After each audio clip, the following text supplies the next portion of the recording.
Roux, qu'aujourd'hui, dans de nombreux secteurs, la France a une économie de pays sous-développé. Et vous l'expliquez, hein, la France, par exemple, est le premier exportateur mondial de pommes de terre, mais nous sommes gravement déficitaires sur les chips et les flocons de purée, c'est-à-dire les pommes de terre transformées. Quand nous étions collégiens, on apprenait ça au collège.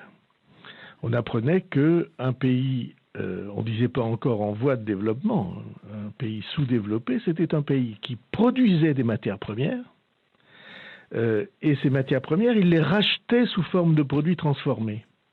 Alors sur les pommes de terre, c'est un exemple extrêmement frappant, parce que vous n'allez pas me dire que le niveau de technologie nécessaire pour faire des chips dépasse les capacités françaises. On a d'ailleurs quelques producteurs de chips. Mais je prends l'exemple du bois.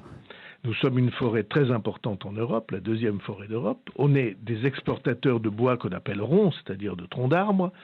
Mais évidemment, tout cela, on le rachète sous forme de meubles travaillés. Et nous sommes les clients de ceux qui achètent notre matière première.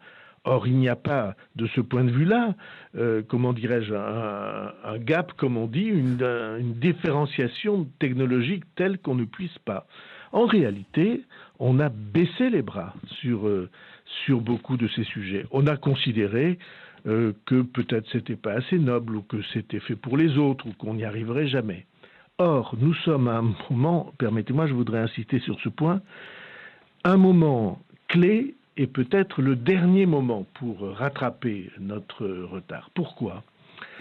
Premièrement, parce que les modes de production sont en train de changer.